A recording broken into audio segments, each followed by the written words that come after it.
各位网友，大家好，今天是2020年7月22号，星期三，欢迎大家参加王杰每日观察直播2的节目。我们今天的题目是中国对当前中美局势的误判。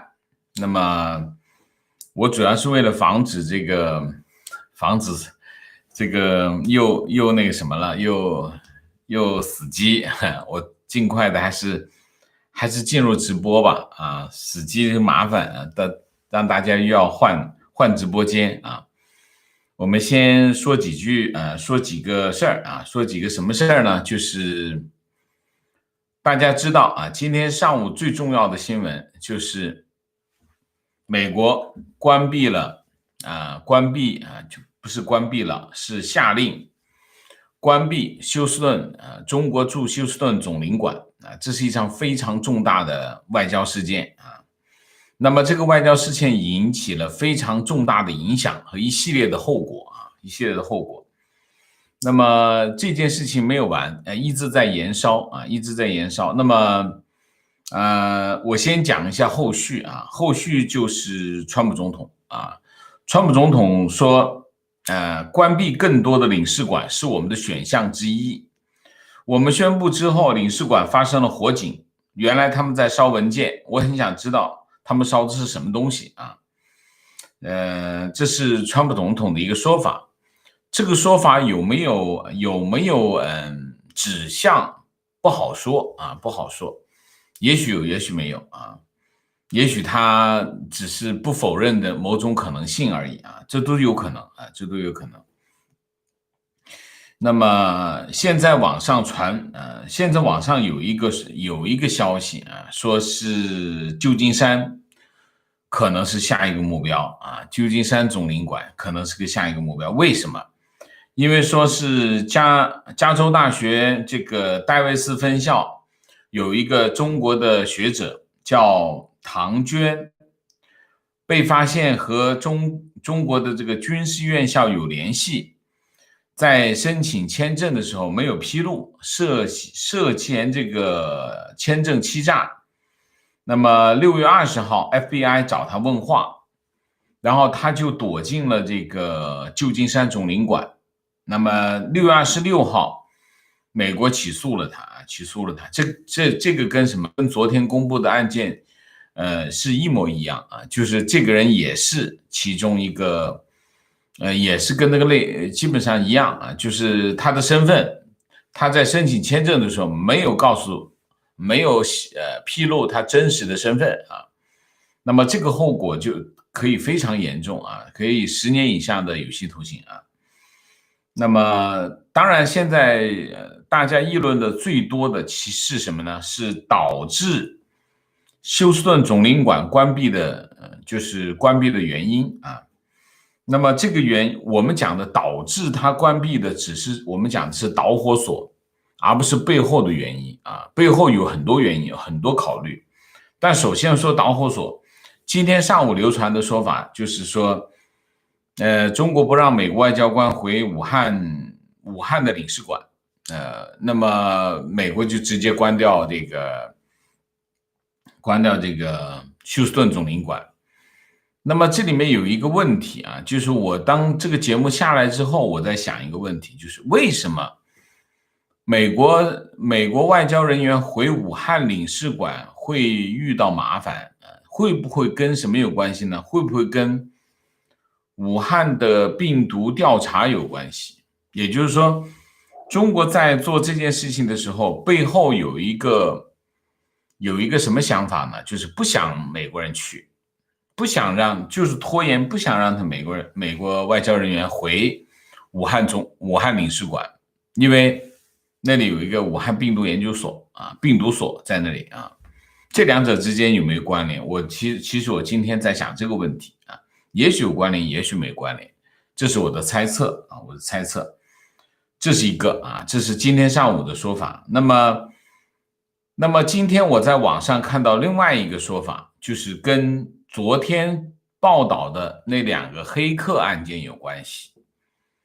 那么有关联这是一个说法。还有一个说法就是美国中国驻休斯顿的领事和外交人员用包机和假身份掩护中国留学生离境，就是离开美国回中国。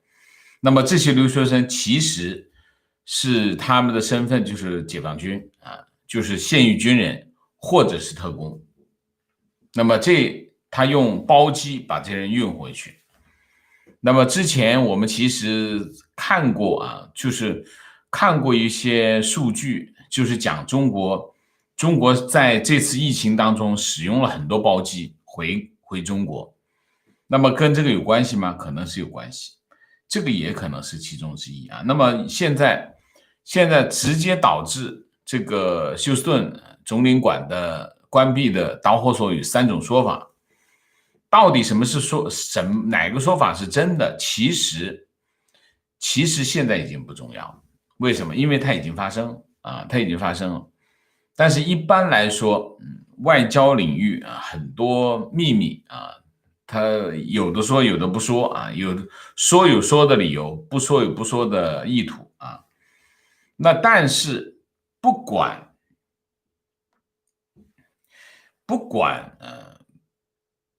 导火索是什么，那么美国国务院选择关休斯顿总领馆，肯定有，我今天上午说肯定有2个确保。哪2个确保？第一个，确保他这个动作对中国来说是最痛的，就是这个级别的行为，中国是最痛的，这是第一个确保。第二个确保手上有确凿的证据，就是这2个东西必须确保，他才会选这个领事馆，我关这个，要不就关另外一个，哪一个手上证据最完整，确保对方最痛，我就选哪一个。他应该是这2个。那么参议院情报委员会主席卢比奥啊，卢比奥就是大家耳熟能详的一个议员啊，参议员。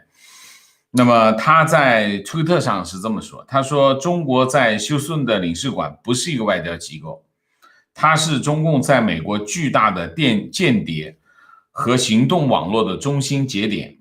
那么现在那座大楼必须关闭，中共间谍必须在72小时离开，否则将面临逮捕啊。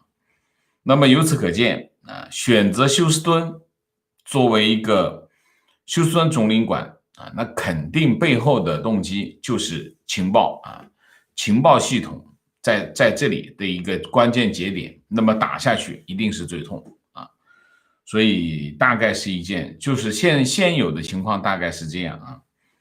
那么但是啊，从目前来看，川普总统的出手开始越来越重了啊，越来越重了。那么新的消息说什么呢？说美国准备制裁谁呢？制裁2个机构。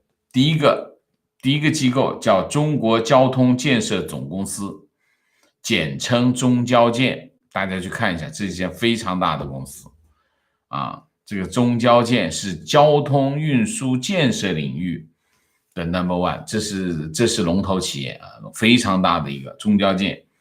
第二个，中国海上石油公司，3桶油其中1桶。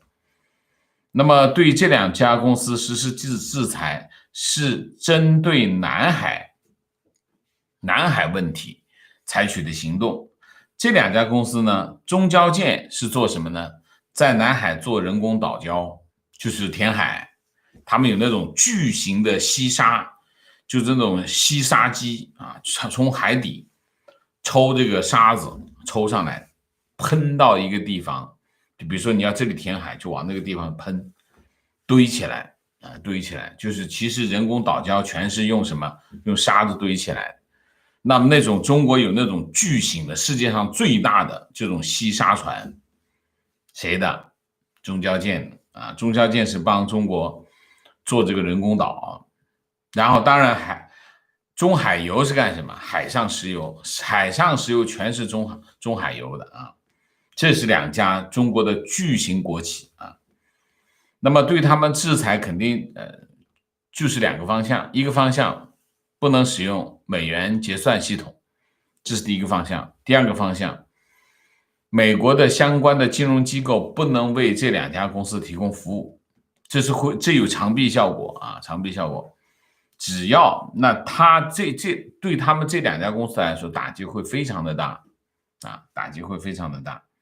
这是第一个进展。第二个进展，继民国之后，法国也对华为说不了啊。那么法国当局已经告知计划购买华为 5G 设备的电信运营商2028年之前要淘汰华为设备啊，一旦到期，他们将无法得到这个设备的许可证啊。意思什么意思？就是你尽快的把华为设备淘汰掉，那么 5G 设备就基本上华为也会再从法国消失啊。这是一个情况啊，一个情况。另外一个情况，卫报今天的报道说什么呢？说这个英国政界以前的亲中的声音已经蒸发了啊，已经彻底蒸发掉了啊。那么这个报道，他这篇报道从头到尾在讲一件事情，其实讲来讲去就是一件事情，在整个英国政坛弥漫的一个声音，就是对中共强硬啊，弥漫着这唯一的声音就是对中共强硬。他报道说英国外交大臣拉布发现，他对中国采取不能，如果他不对中国采取更强硬的措施，就无法令议员们感到满意，理解吗？啊，然后他就金融时报啊，星期一也报道，保守党的议员要求对中国更强硬，接下来他们希望在核电项目和高等教育方面对中国采取制裁措施。这是英国啊，英国的方向是这个方向。那么现在呢，美国的方面是什么情况？美国方面现在的情况，川普总统他们的策略是什么策略？我们今天上午的节目讲了余茂春啊，一个中国的智囊对川普总统的对华政策的贡献，但是这不是川普总统对华政策的全部，不是的。川普总统动用了什么呢？动用了全政府的策略，英文叫 all of government， 叫全政府的策略来对抗中国啊。那么最近美国的高官也不断的提这个策略啊，最近一段时间啊，那么什么意思呢？什么意思呢？啊，就是2020年7月13号啊，这个蓬佩奥发表南海的一个演讲，表明美国不承认中国对南海的任何主张，不允许中国在南海打造海上帝国，这是个非常重要，这是一个非常重要的宣示啊！这个宣示表明，美国政府在南海的问题上采取了史无前例的强硬立场。然后与此同时，美国的各个高官全部都没有停啊，就开始陆续的就中国议题发表演讲啊。那么，白宫安全顾问罗伯特奥布莱恩啊，联邦调查局局长，然后是司法部长，然后是国务院亚太助理国务卿史达伟，然后蓬佩奥明天还要做一次演讲，这就是全政府策略。就是什么意思呢？就是政府所有的部门开始动员起来，针对中国各个领域采取措施。那么为什么这个有个议员叫肯尼迪啊 ，Brian Kennedy 啊，他是美国应对当前委员会的主席啊，应对中国当前危险委员会的主席。他有一个著作叫《中共在美国内部的战争》啊，他一看这个作者就知道，一看这书名就知道这个作者肯定是非常激烈反共啊。在肯尼迪说，中国当局的策略就是说白宫现在的策略是什么？白宫现在的策略是在经济、政治、信息等各个领域全面进行开战。白宫的策略是这个。他说，为什么白宫要采取一个这样的策略，或者采取一个全政府的策略？原因很简单，因为现在美国的生活当中没有一个领域和中国没有关系所有的领域都跟中国有非常密切的关系。所以呢，现在白宫采取的全政府的策略，用中国的话讲是什么？中国有一句话叫齐抓共管，其实就是白宫现在也是齐抓共管，甚至连教育部都开始动员教育部、国防部所有的部门都开始动员起来。所以现在白宫川普政府开始采取一个全政府的策略来对付中共那么这个世界意味着什么？这意味着这个世界就变得和中共原来预期的是不一样了不一样了。那我们今天的题目是什么？中国对当前中美局势的误判。那么为什么中国会对当前局势出现误判我们以前讲西方国家对中共、对中国有战略误判战略误判有两个原因，核心的有两个原因。第一个原因就是中共诚心要骗他们，这是第一个原因。第二个原因，西方国家跟中国还是非常的隔阂，有这种距离有距离感，有各种各样的因素，有历史的原因，有现实的原因。那么这导致当然还有一个原因，主要的原因就是利令智昏，想做生意，想挣钱，所以利令智昏，所以它会产生误判但是中国对中美关系，或者对美国的误判，中国对西方的误判，其实核心的是对美国的误判。它的误判你可以看中国从这个中美贸易战到现在，其实它对美国的误判还是很严重的特别是中美贸易战中美贸易战的误判一直是在误判美国。然后到最近你看一系列的事件当中，他都在误判，他在冒险经常是在冒险。觉得他冒险当然是原因是因为我觉得我过得去才叫冒险，过不去那就是蛮干但有点你如果没过去那就是蛮干。香港议题就是蛮干港版国安法这就是个蛮干。为什么？因为这是触及了一个整个西方国家的神经，让中国和西方国家出现了一个根本性的改变。那么它为什么会出现误判？我认为中国对西方世界对西方世界的看法，它有非常鲜明的局限性非常鲜明的局限性。这个局限性来自三个层面第一个层面意识形态所谓的马克思主义的历史观、世界观等等这是中共高官，从高官到下面他天天洗脑，他们在脑子里装的是马克思主义的这一套东西这套东西对吗？当然不对了。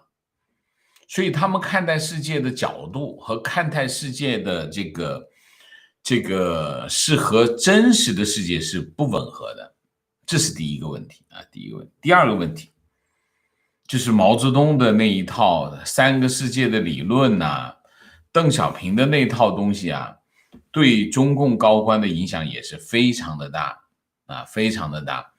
那么包括中国怎么看待西方国家，中国对西方国家的描绘是什么？腐朽没落的帝国主义腐朽没落的资本主义，这种东西有没有影响？非常大的影响。我们从小是读这些书长大的啊。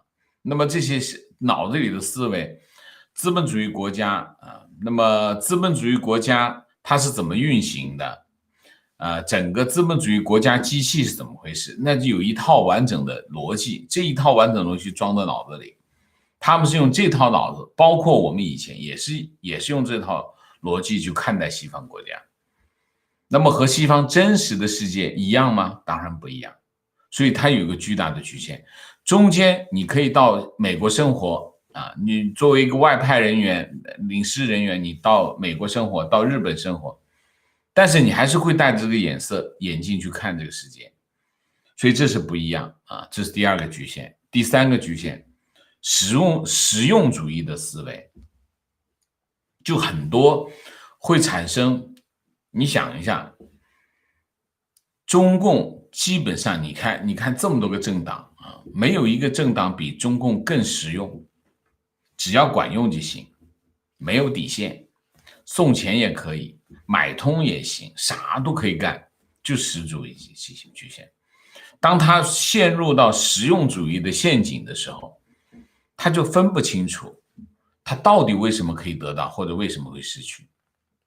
这就是三个局限。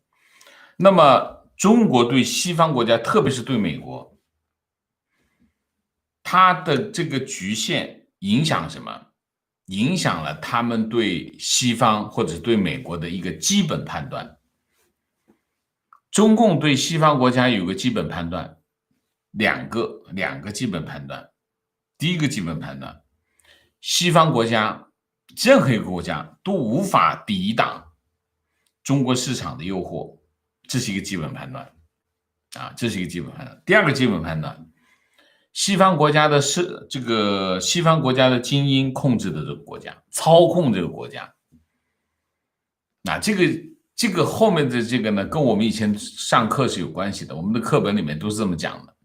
资本家通过政客来控制这个国家，这个西方国家的民主是假的，所谓的民主是假的，是虚情假意的，等等。所以呢，这两个基本判断实际上主宰着中国对西方国家的战略和战术。整个的战略就是我不管怎么样，我都想办法让你转到做生意上面来，以这个为前提。那么这两个基本判断成立吗？在某一些领域，在某一个时间段是成立的啊。那你特别是像改革开放，就是中国加入世贸前后啊，中国加入世贸前后其实是出现了一个高潮，就西方国家、西方资金进入中国市场的一个高潮。那真的是你说西方国家能不能抵御中国市场的诱惑？真的抵挡不住。但是2000年到现在20年过去了，西方你们去看一下，西方国家的特别是商人这些商界对中国的态度180度大转弯。以前那不是的，以前那真的是商界对华政策的牵制力是有非常大的影响，但是现在态度不一样。为什么？有几个原因。第一个原因，中国的营商环境非常的恶劣啊，非常的恶劣啊。那么西方的这些企业跑到中国去啊，那能赚钱的不多。我都说过，你在中国做生意，遵纪守法，基本上你就要破产。为什么？政府制定的那些规则，你都是非常苛刻的规则，它都是顶格制定规则。顶格制定规则有什么好处呢？冠冕堂皇啊，非常冠冕堂皇啊，就我们要求很高啊，那么很容易就过了。过了以后呢，这往顶格上一走，这企业活不下去啊。环保也好，劳动法也好，等等各种规则都是顶格走。那怎么办？找关系呗，通融一下呗，通融一下我才能活啊。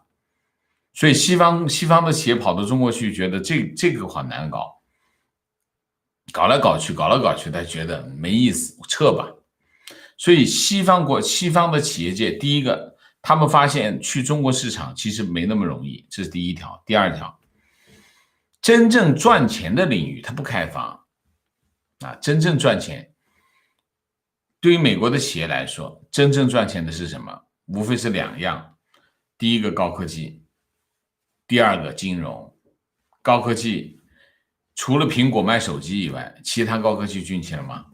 要么就是美国政府不让进，要么就是美国像谷歌这样的高科技不让进，都不让进。这一头金融市场不开放，现在所谓的开放市场，讲是讲开放市场，其实是一看就知道，那就是说算了。为什么？政府还是牢牢的捏着所有的企业，你把捏在手里，让你进就让你进，不让你进还是不让你进。金融这一大块是什么？金融这一大块是中共亲生儿子独占的市场，所以他不会让，所以这两块不进，其他的打得一塌糊涂的市场，他就开放，彻底开放，但是别人不一定愿意进。就是这第二个原因。第三个原因，政治风险。你可以看现在随着这个中美关系这个交恶，政治风险越来越大，特别是这场疫情下来，这个西方这些企业才明白，原来这个政治风险可以在中国可以大成这个样子。所以所谓的西方国家无法抵御中国市场的诱惑的这个命题，其实已经不成立啊，这是第一个。第二个，为什么我要讲这第二点呢？就西方的精英或者是美国的精英操控这个国家啊，控制着这个国家，这决定了什么呢？决定了他们的基本判断，就是比如说我们就讲美国的政治到底是谁来控制的这件事情，这是一个基本的判断。所以为什么会出现误判的原因是什么？就是你看川普总统他制定对华政策的时候，他到底在考虑什么因素？这就是个非常判断的条件。当你把这个因素放到以这个现有的这个条件来套的话，那就是华尔街控制川普总统，这些高科技企业在控制着川普总统，而不是民意那是假的，有人在操控这件事情。但是事实不是这样，事实你看现在美国的民意是什么？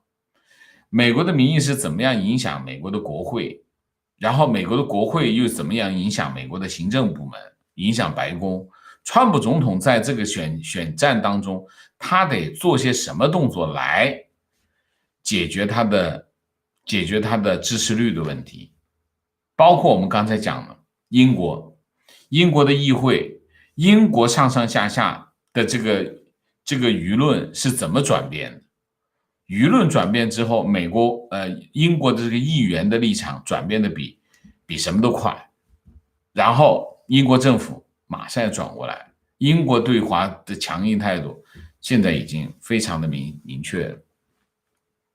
那中国能判断吗？能判断，但是他看到的是结果，他不是预判。为什么？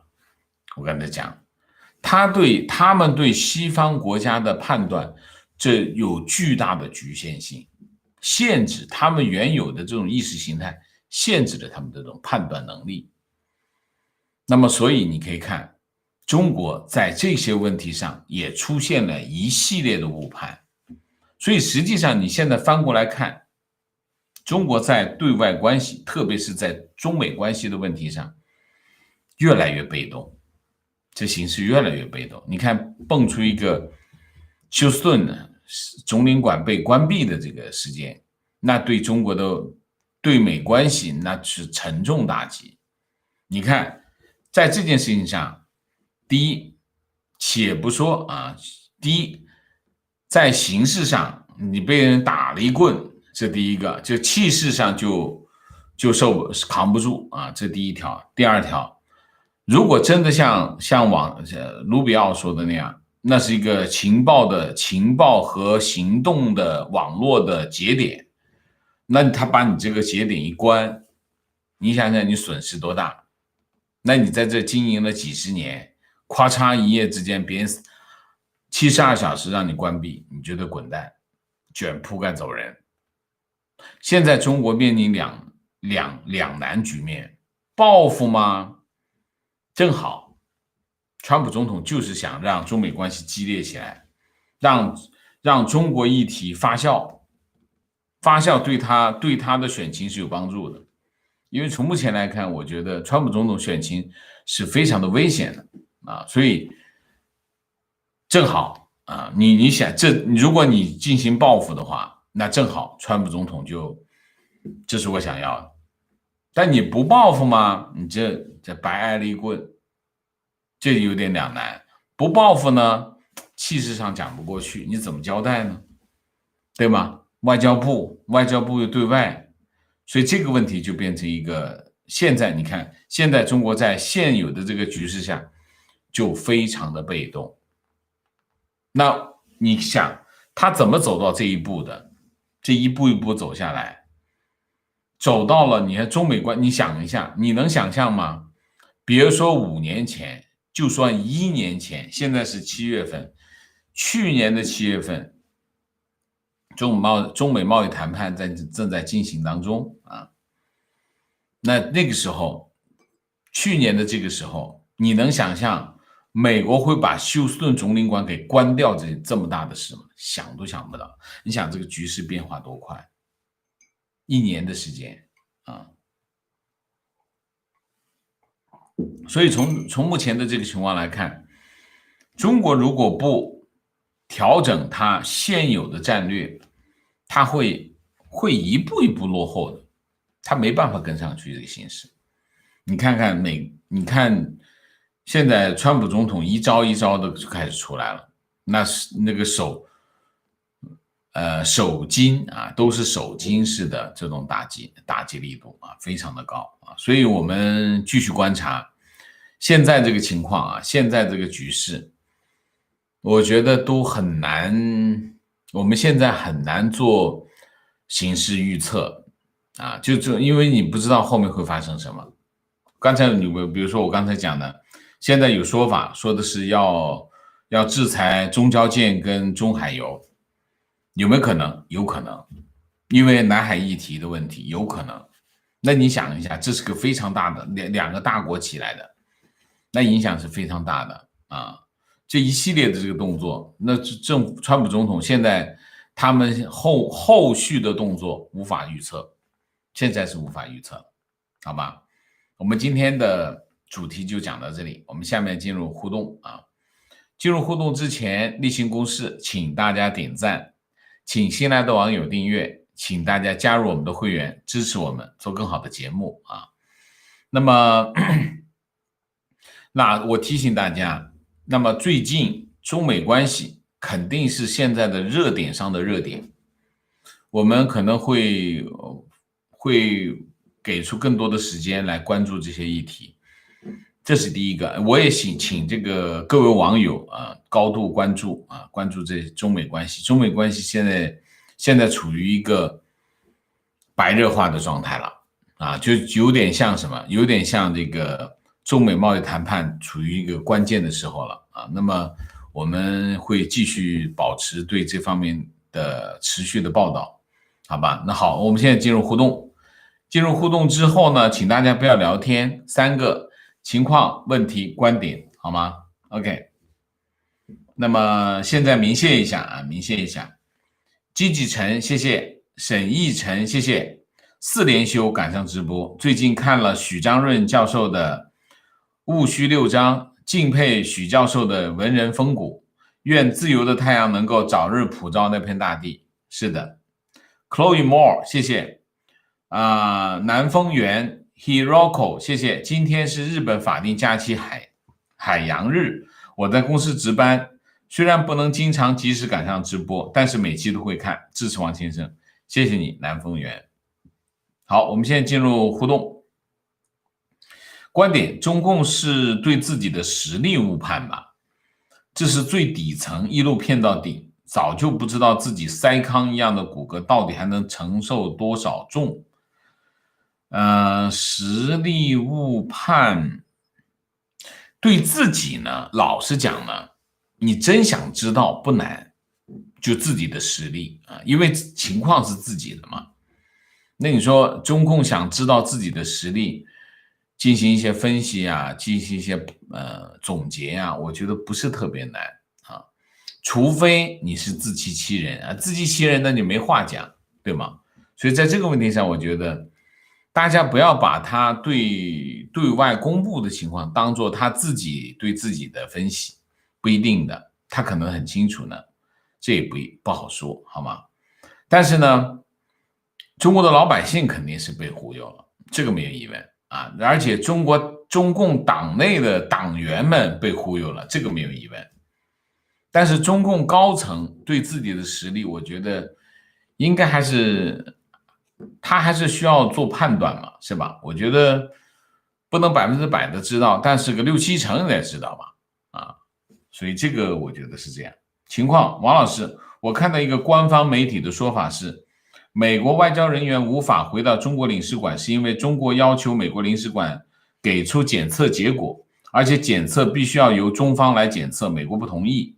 美国要自己检测外交人员，是的，我们今天上午就这个说法，这就是中国官方的说法啊，中国官方的说法，我觉得这个说法是有可能啊，那么只不过它导致的一个后果就是我认为基于这个说法，那么美国直接升级，把休斯顿总领馆关掉，这是有可能的啊，这是有可能。这个说法有可能成立。我们现在看到的一个是跟情报有关系的也有可能成立，跟这个黑客有影响也有成立。但是我觉得一般来说，在外交领域啊，你要做一个动作，你做一个这么大，像关闭休斯顿总领馆这个行动，你必须有一个直接的原因。你不可能说啊，你这个总领馆在搞这个间谍工作，所以我直接把你关掉。你得有个触发这个动作的一个事件。如果没有触发这个动作的事件的话，一般来说你不会这么做啊，一定会找个触发事件。你比如说像我刚才讲的，就可以是一个触发的事件啊。观点：川普驱使大使馆工作人员充分反映了他的个性，一旦翻脸就恨不得你立马消失，1分钟也不会耽误。之前炒幕僚也是这样，绝不留余地啊，这是有川普的性格。这个很像什么？中美贸易谈判也是这样，你掀桌子是吧？直接上关税，就这样啊。观点：感觉川普前一阵子都在憋着看民意呢，感觉大家的呼声挺高的，现在开始一梭子一梭子开炮，最高和台湾建交，逼大陆开战，然后战时总统连任，然后就好看了。我不觉得战时总统连任这个，我觉得不成立，不成立啊。罗斯福连任那是世界大战啊，现在说逼大陆在台湾开战，怎么说呢？这很像小孩过家家，我觉得现在还看不到这种可能性啊。观点：中国政府做事有个规律，小事化大。震惊世界的铜锣湾书店，其实就是因为想掩盖一本诋毁领袖的小黄书。这次升级到关闭领馆，也只是因为想阻挠美国继续调查盗窃知识产权和疫情起源。果然无理任性啊！这个是对你看中国政府的很多行为啊，你可以看到很多非理性的因素在这里头。你比如说铜锣湾书店啊，铜锣湾书店的事件，就其实这里面是一系列非理性行为啊。但是你再从另外一个角度，从中国政治的角度去分析，你又可以明白它中间的逻辑是什么。中间的逻辑只有一个，什么呢？就是这个主子利益高于一切，就是只要把主子哄好了，我什么都会有。这就是中国政治的逻辑啊。所以一切都为了解决组织的需要，哪怕组织是这么一丁点的需要，我都尽全力去满足。我尽全力去满足，后果是什么？后果我就飞黄腾达。所以在拍马屁这件事情当中，事情上啊，那么中国的官场不遗余力的在做这件事情。所以你可以分析，像铜锣湾书店这个非理性行为，这干了多少，这个就是在全世界面前出洋相，出成那个难看，但是没关系，老大高兴就行，主子高兴就行。主子高兴，你看蔡奇当北京市委书记，当北京市委书记是什么概念啊？你说什么概念？那是拿多少利益在后头跟着啊？所以这个问题这就是中国的逻辑啊。所以非理性行为背后有它合理的因素啊。观点：上一期听王先生说保护私有财产是美国发展的基石，忍不住流泪，带着太太和小孩从中国逃到美国，其中多少苦痛和泪水。我们一定要好好生活，养育好孩子，建设美国，保卫这个来之不易的民主与自由。每天2期支持王先生，谢谢你啊，谢谢。观点：民主国家结盟，价值观还是最重要，不该靠人种语言做朋友。这和结婚一样，语言不通人种不通的夫妻，价值观和个性符合还是能幸福。价值观不对，即使人种和语言一样，夫妻一定会吵架和离婚。中共和台湾等自由世界的国家，价值观真的差太多，不该妄合。当然，价值观是什么？价值观是一个国家的根本呐。如果你这个国家根本都不同，你怎么在一起做朋友？做不来的嘛，是吧？观点：中国对西方的看法是政府被财团控制的，所以认为只要控制了华尔街，就控制了政府。所以过去1年对华尔街大开绿灯，非常正确。这就是那个思维，就是这种思维啊。观点：同意王老师说，中国的商业环境其实很糟，贿赂外国政府是违反美国法律的。现在中国不贿赂几乎拿不到 deal， 就算一时拿到了，政策说变就变，一切为政治服务。情况：台湾逐步开放陆生入境，在我鼓励下，女儿去年高考报考台湾的某国立大学动物医学学位，侥幸录取，现滞留大陆半年有余，等待入境许可通知。我自由工作者准备申请就读台湾某基督教学院研修生，建议妻子明年申请提前退休，也申请研修生入台，这样安排妥否？敬请王先生指点。这种人生大事啊，我不敢随便给你意见啊。但是呢，我是觉得想办法让自己找一个更加安稳的地方，和自己的家人在那里生活。这种选择，不管怎么样，不管怎么说，都是一个合理的安排啊。就是说，让自己和自己的家人在一个自己认为是一个安稳的地方去生活是没有问题的啊。我只能给你这样的建议啊。我觉得在国内的网友也好，在香港的网友也好，或者是在任何其他地方的网友也好，大家要明白啊，我们找一个地方安身立命那是不容易的啊，因为我们是中国人啊。那么以这个为大前提，我们去思考2件事。第一件事，我们要给我们的家人什么样的生活啊？首先要考虑的是什么？安全啊，哪个地方更安全？这是第一位的。安全是什么？安全是生活的系数。没有安全，安全是零，你后面再多的财富乘以零还是零。所以呢，安全是系数来的，所以安全最重要。所以首先要考虑安全的问题，然后其次才是生活品质的问题啊。这里面还有什么因素？还有小孩子的因素，孩子的因素。所以大家在寻找自己安身立命之所，需要更全面啊，需要更加的努力才行啊，不容易的，这件事情绝对不容易的啊，深有体会啊。提问：可否请王先生分析中美断交的可能性？一般在什么条件下两国会断交呢？如果断交，会对有家人在国内的在美华人有什么影响？断交呢，当然是两个国家已经外交关系已经完全破裂了啊，完全破裂，那就会出现断交。断交那就双方都撤回自己的使领馆人员，大家就不来往了呗啊，大家不来往，中美之间不来往，那损失就大了，那航空公司很多航空公司要倒闭的啊。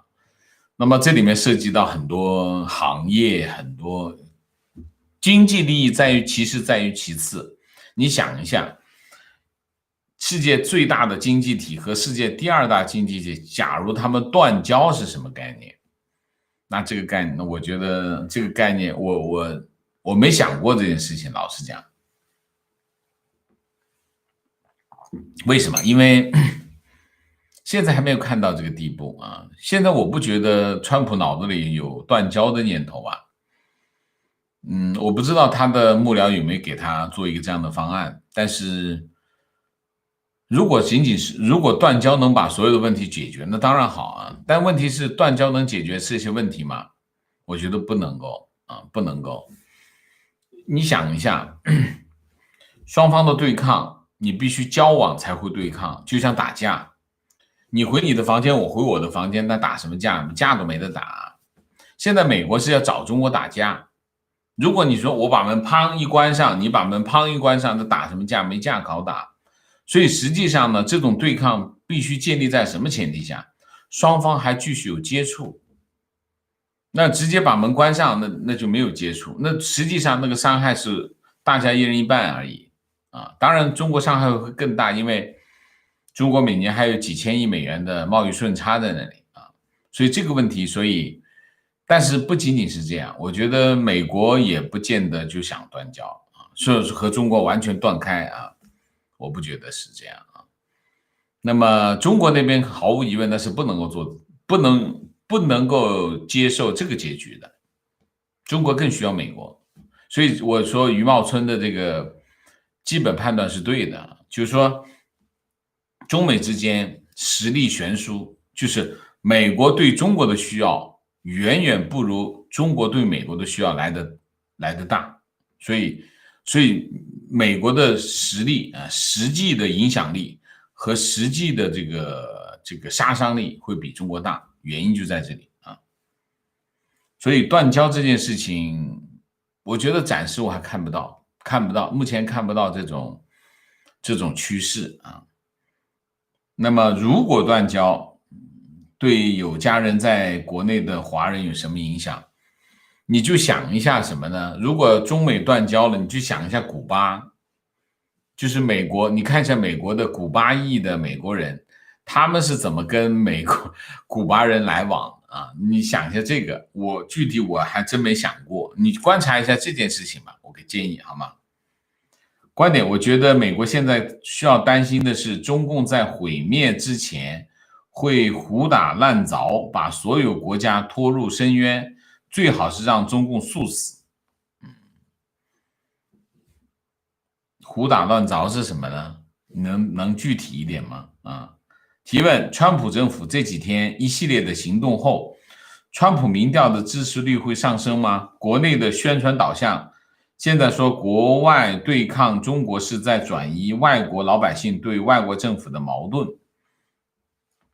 这是国内现在的宣传调子，我不知道，现在还没有出来，没有新的民调出来，反正现有的民调是川普落后很多啊。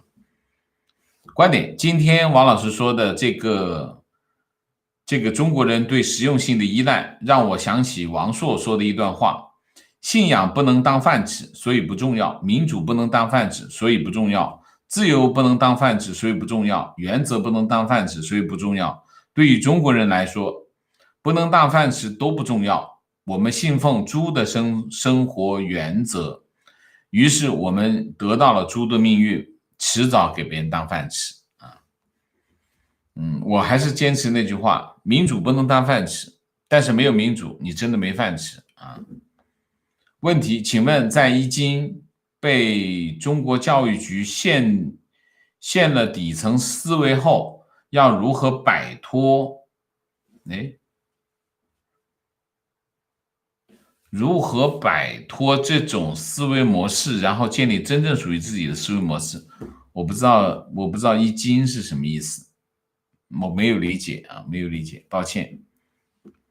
观点，说实话，当年苏联解体前没有把所有的核武器打出去，我们要心存侥幸，所以戈尔巴乔夫的诺贝尔和平奖当仁不让。今天普京却说，如果让俄罗斯没有办法生存，世界也没有存在的必要。想想脊背发凉。我也不大相信普京说的这个鬼话。俄罗斯人前苏联也就是虚张声势，一直在虚张声势。中共虚张声势没有两样，他们除了恫吓和欺骗没有别的手段。他们的实力，我一直在讲，他的西方国家一直在高估中共的实力啊，原因就在这里。其实你打开那个绚丽的外壳，里面败絮一团而已。所以真的我不觉得他们有那么强大的实力啊，所以不应该被他们吓垮啊。提问：中国怎么反制？关于香港的美国领事馆，我觉得中国现在很矛盾啊。反应不反应，反不反制呢？反制，美国有几个总领馆你知道的嘛，对吧？你选一个来反制一下，后果是什么？后果美国就直接再关一家，那你还反不反呢？你不是更麻烦了吗？所以这个问题我觉得不好说，现在不好讲。就我们可以通过这件事情来观察中国现在对外界的反应是怎样啊，可以观察这件事情啊。我不知道，不好说，真的不好猜啊。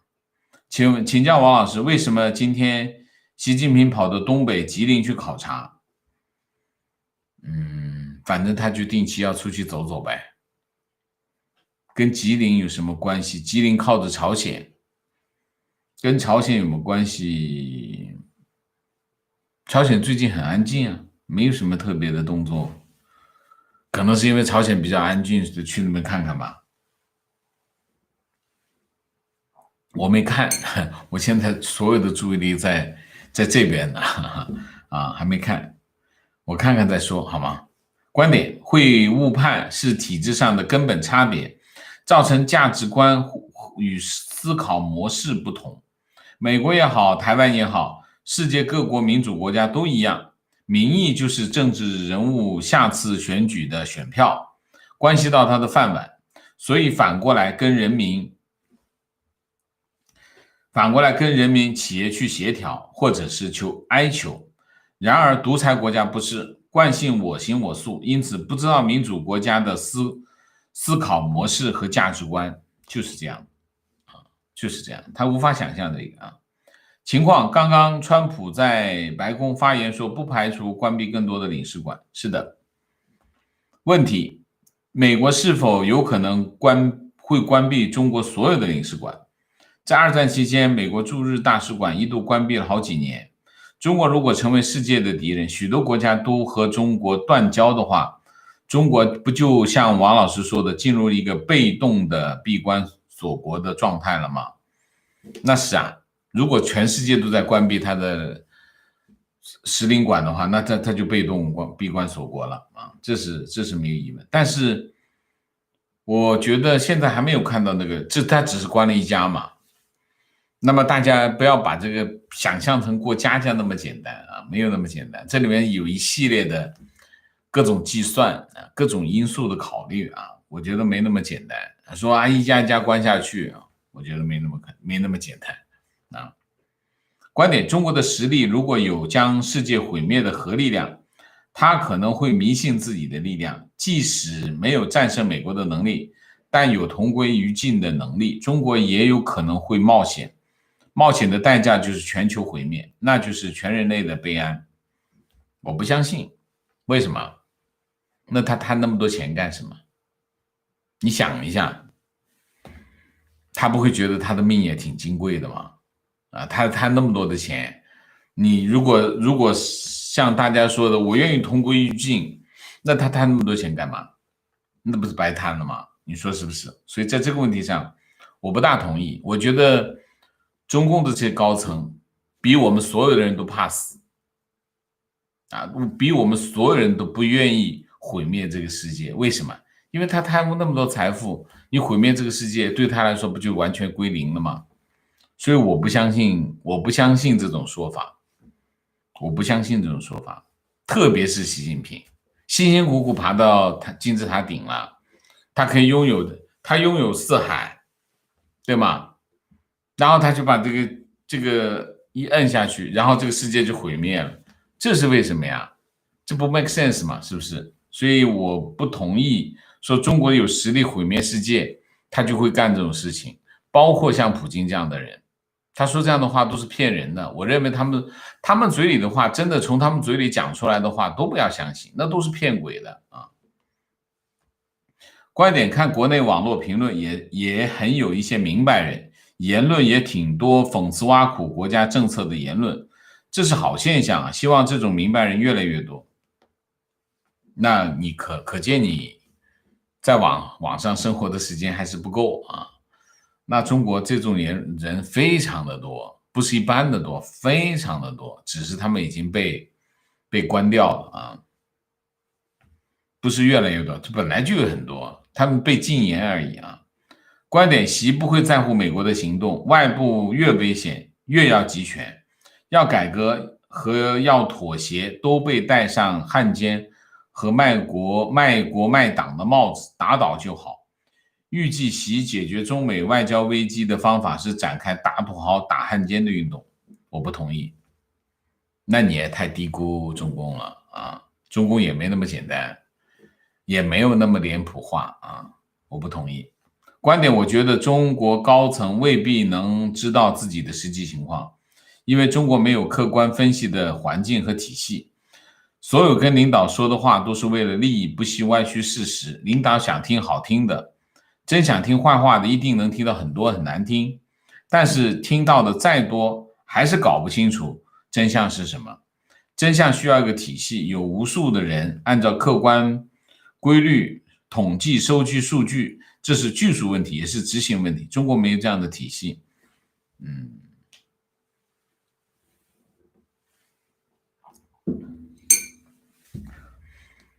它是这样，拍马屁呢，关起门来拍是没有用的。为什么？就你跟领导两个人拍马屁是要拍给别人看的，理解吗？大家要知道拍马屁是什么意思。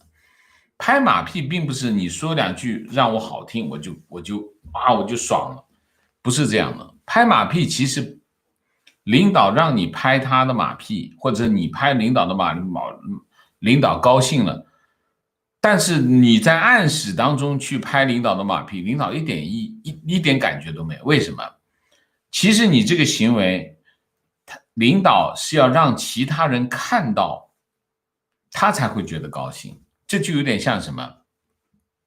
这就有点像我穿花衣服得让大家看见。如果我看见花衣服，我穿了一身漂亮的衣服，锦衣夜行，没有意义啊。锦衣夜行谁都看不见啊，我穿那么漂亮衣服没人看见，这就是拍马屁，一定是在公众场合拍马屁，领导才会高兴。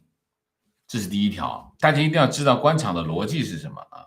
这是第一条。第二条，领导呢是会说假话，领导呢也要让底下人说假话，说给谁听？不是说给他听。领导要让大家说假话，是说给其他人听的。但是你跟我讲要讲真话，我要知道到底发生什么事情。你们讲的这番话呢，你没有搞明白什么？没搞明白一个道理是什么？这些领导他到底怎么样坐的这个位置上才做得好，坐得住？就是第一，他把上面拍好了。第二，他必须要解决问题，他不能解决问题，他这位置也坐不住的。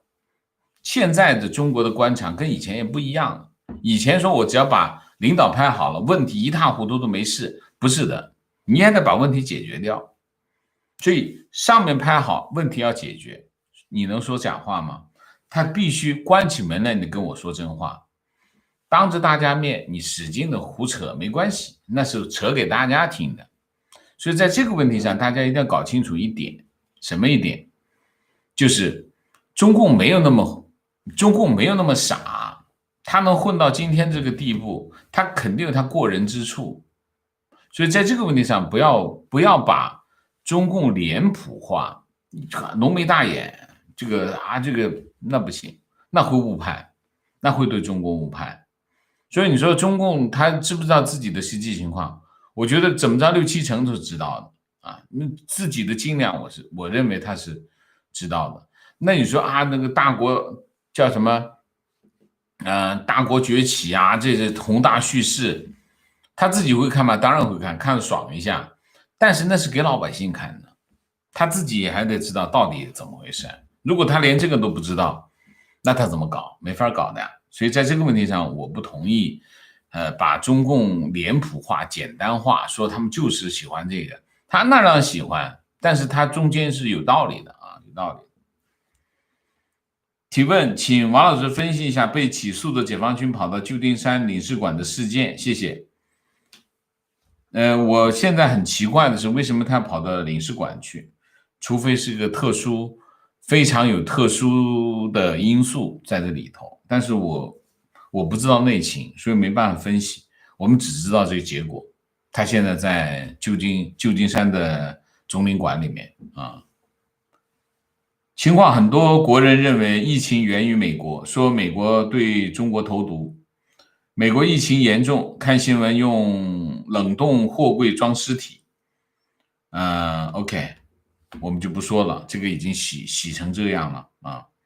问题就是在接受了大陆初中3年级和高中3年级的政治和历史教育，这已经让自己对世界的政治经济的看法有很多局限性和歪曲的地方。那如何让自己摆脱这种视角和价值观？多看书啊，多阅读啊，越看的越多的信息，你就会对这个世界慢慢改变自己的看法，好吗？观点，洗什么脑？我们100县小村镇上早就没人相信共产党，农民尚且如此，那些有文化的人怎么可能会信？说到底是在装罢了。五毛也好，粉红也好，都是演员，演给别人看，也演给自己看。对啊，有的时候演着时间一长，都忘记在演了，都有可能的，这是有可能的。情况提起民主选举，让我想起顺德和深圳一些村民选村长的情况。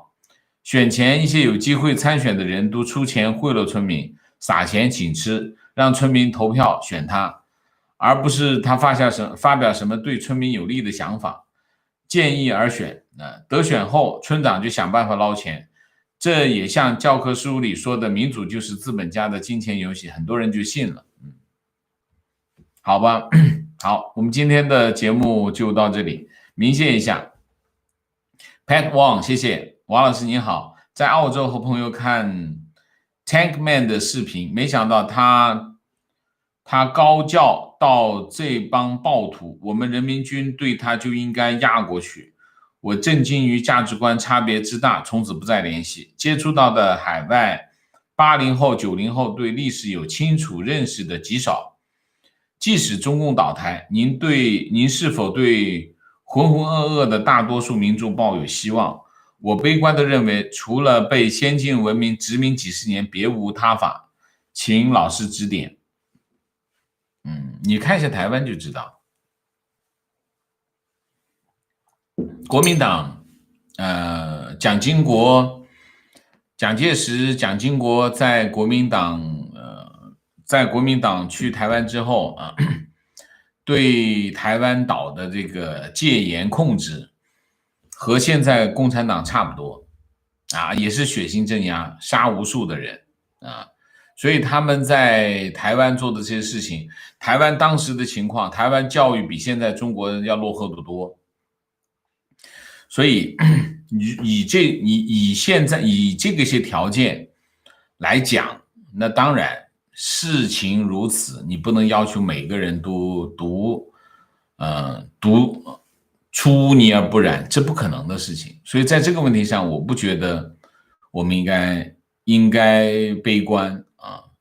你去看台湾就知道，台湾真的是可以作为一个非常典型的案例来分析啊。所以我不觉得应该不抱悲观，还是应该乐观，抱有希望吧，好吗 ？Mike 猪，谢谢前身，谢谢老罗王，谢谢。看录播的广告是由油管控制，主播没办法干预，有条件的朋友可以订购油管会员，就不会被刷粉。